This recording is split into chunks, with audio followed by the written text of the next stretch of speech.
engine to fit in here, we have to cut about this much off of the oil pan for it to clear the rack. The steering rack down there, as you can see, it's hella in the way. So we just gotta go ahead and cut that much out of the oil pan, and then we'll see if it fits or not. So the original oil filter bracket that mounted to the engine didn't fit. I went ahead and bought this AN adapter bracket that just bolts straight to the block. The lines are gonna go out the block to the cooler, back to the filter, out the filter, back to the block. So this is my first time actually making AN lines. This is my first one.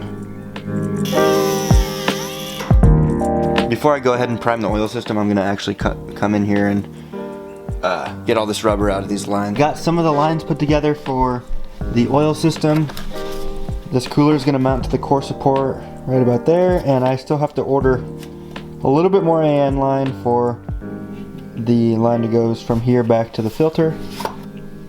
Over here I'm working on the fuel line to the fuel rails. I've got these AN line adapters in here. Got the adapter on there for this guy. Here's the one that goes to the fuel tank. I'm gonna run an inline pump as well as an inline filter. Here's the one that drops into the OEM fuel tank. So this is the fuel pump I'm gonna use. It's gonna be an inline Bosch 044 pump. I've got these fittings to convert it to the -6. The thread for the inlet is M18 by 1.5, and the outlet is going to be M12 by 1.5, both converted to -6. I originally bought this bracket for my fuel filter, and it ended up being too big, but it turns out it's perfect size for the fuel pump that I'm going to be running, so that's perfect. I would have made the line as I went, but I didn't have the pump yet, so I wanted to actually make this line while I had time, so I'm going to go back and cut this section out to fit the fuel pump and then add the fittings here and here. I always keep forgetting to film and stuff, but I'm gonna give you guys an update. So I've got the radiator back here. I think I might have shown you guys the template, but I've got these brackets cut out and kind of mocked up. They just weld onto the sidebars like that. And then I'm gonna drill 2 holes here and here, and then 2 more on that side. And that should be plenty strong enough to hold this radiator up. Honestly, I like the location of this radiator. I just hope that it cools enough, because I've never done a rear-mounted radiator and I have no idea what I'm doing. As far as I know, I could put this all together and it could still overheat because I don't know what I'm doing. But we'll find out and we'll adapt to it, but hopefully this should work.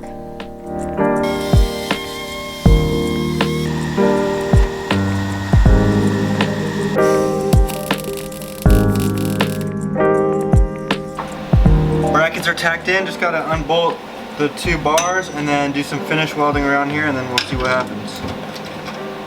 I just finished welding up these brackets. I'm gonna go ahead and try to sand these down, throw some paint on them.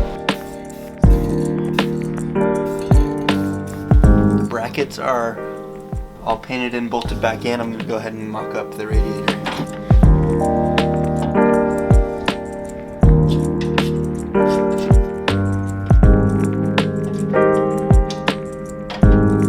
So I'm pretty happy with how the radiator brackets turned out. They look like they'll be pretty stout. We've got our -16 line coming down right here. We've got the little radiator cap. So I've got this little adapter that's gonna help us put the AN line through the bed. So it's got this little jam nut on here. It's gonna sandwich the sheet metal from the bed between those 2 little nuts right there, and then it's gonna let us run our -16 line directly through the bottom of the bed. I want to make sure that underneath the bed in these 2 spots is nice and clear for those lines to fit through. I'm not the expert on this. The gist of this is that you take these and slide them over the edge of this, a flared piece. Then when you tighten this down, you have a nice and secure fitting. If you look down inside that tube, it's about as far in as you can go. I'm gonna go ahead and put this piece on here. Okay, so second side's done, and I made a groundbreaking discovery. I have this little lubricating pen, and I put a drop or 2 on the threads around here, and it went on so much easier. I'm gonna use this from now on, and it took me like probably a quarter of the amount of time. This thing's a lifesaver. So to convert this to the -16, I got these little adapters from Autoplumb. So basically this unscrews, and then there's a little grommet in here. and then it goes over, this goes here. So this goes over like that, and then the grommet goes on. I'm gonna do this with some RTV. Grommet goes on, and then you tighten this down. Alright, I'm really bad at filming, but I've got the other adapter on with the 90-degree fitting on there, and then I've also went ahead and made the -16 line that goes to the bottom of the radiator. So it goes bottom, this is your inlet, it goes into the engine, and then this comes out. This comes out and goes to the top. Right now I'm gonna go ahead and make this second line that goes all the way to there. Okay, so I feel like this video is all over the place. I think I was making these lines in the last clip, but they're done, they're made, but I went ahead and pulled the engine again so I can go ahead and paint the frame for the last time. But the main reason I pulled the engine was because I didn't have the clutch in yet. Since the LS400 didn't come with a manual transmission option, your only option for a manual transmission is to do some sort of adapter or adapter kit. So the kit that I bought comes with this flywheel here. They expect you to cut the starter ring off this edge and then weld it onto this right here.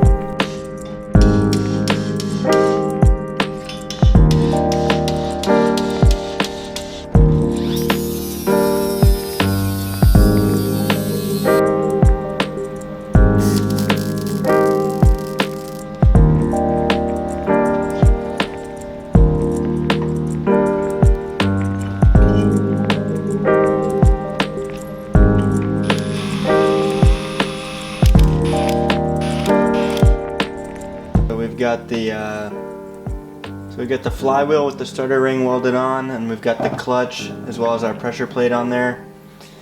In the bell housing we've got shift fork, throw bearing, slave cylinder on the side of the transmission, and then we should be good to go.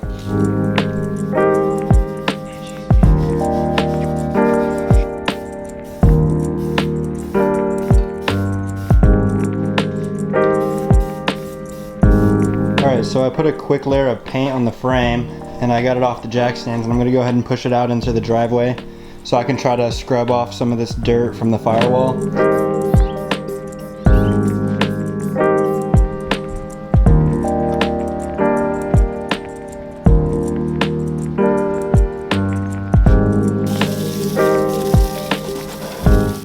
So we got the truck back in here, it's all washed up, pretty clean. Firewall turned out a lot cleaner than I thought it would. I was thinking about repainting it, but I think I'm just gonna leave it for now. But over here, I just got the transmission on finally with the clutch and the flywheel in there.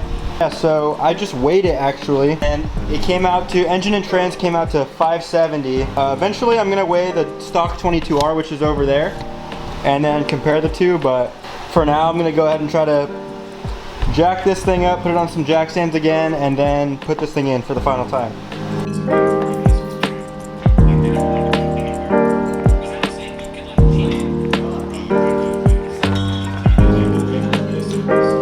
Boom.